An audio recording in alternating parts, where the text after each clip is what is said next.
¿Sabías que La Habana fue ocupada por los ingleses en 1762? Fue un episodio breve pero dramático de la Guerra de los Siete Años que casi cambia el rumbo de la historia cubana. La madrugada del 6 de junio de 1762, los habaneros se despertaron con asombro. En el horizonte aparecía la flota británica más formidable que jamás cruzó el Atlántico. Eran más de 200 barcos comandados por el almirante Sir George Pocock y el conde Albemarle, que traían 12.000 soldados y 8.000 marinos, listos para tomar la joya del Imperio Español en el Caribe.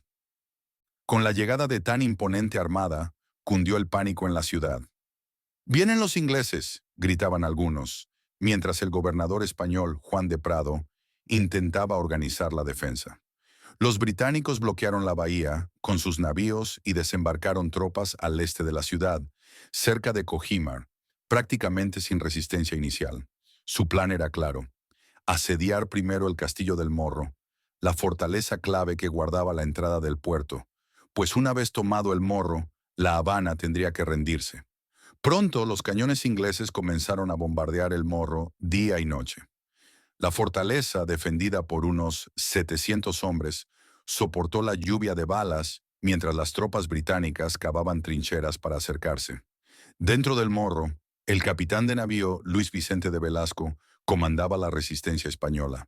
Bajo fuego constante, sus hombres reparaban muros cada noche y rechazaban los asaltos iniciales. Para mediados de julio, Velasco había perdido muchos soldados y la situación era crítica.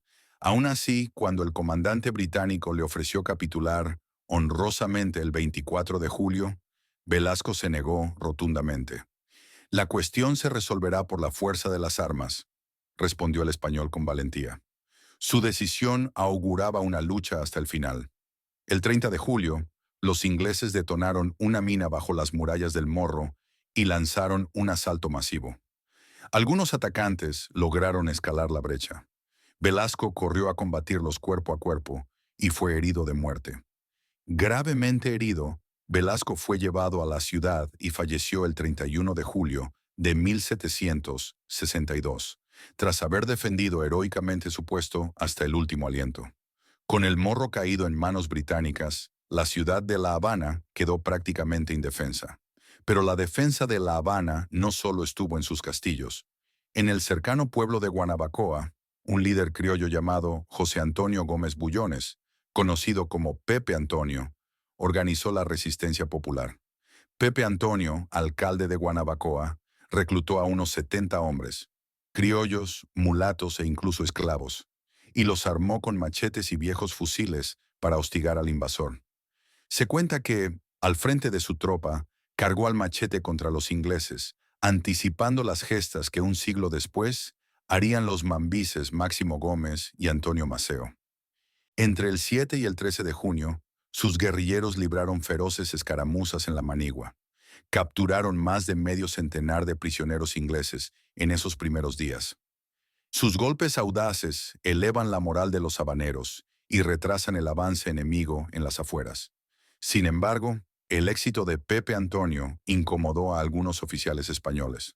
Cuenta la leyenda que el coronel Francisco Caro, envidioso de las hazañas del alcalde de Guanabacoa, le quitó el mando a Pepe Antonio en plena campaña. El 26 de julio de 1762, apenas 2 días antes de la caída del Morro, Pepe Antonio murió. El 13 de agosto de 1762, tras 2 meses de asedio, el gobernador Prado capituló para evitar la destrucción total de la ciudad. Al día siguiente, 14 de agosto, las tropas inglesas entraron en La Habana victoriosas, ondeando la Union Jack sobre las fortalezas. Los ocupantes se apoderaron del puerto más importante de las Indias Occidentales españolas, capturando un inmenso botín, más de 1.800.000 pesos en oro y plata, mercancías por otro millón y la flota de guerra atracada en la bahía. Para el Imperio Español, la pérdida fue devastadora y humillante. La bandera británica ondeó en La Habana por cerca de 11 meses. Sorprendentemente, aquel dominio inglés resultó temporal. En 1763, al concluir la guerra, Gran Bretaña y España firmaron la paz mediante el Tratado de París.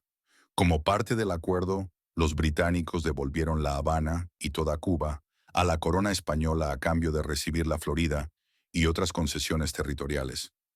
España estuvo dispuesta a ceder Florida con tal de recuperar su preciada ciudad caribeña. La toma de La Habana en 1762 fue un evento que pudo haber cambiado la historia.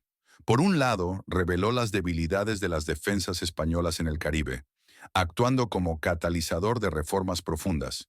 La gran lección fue aprendida. Nunca más España descuidaría sus llaves del Nuevo Mundo. Por otro lado, ¿qué habría pasado si Gran Bretaña hubiera mantenido a Cuba bajo su dominio? Posiblemente el idioma, la cultura y el destino de la nación cubana serían hoy muy distintos.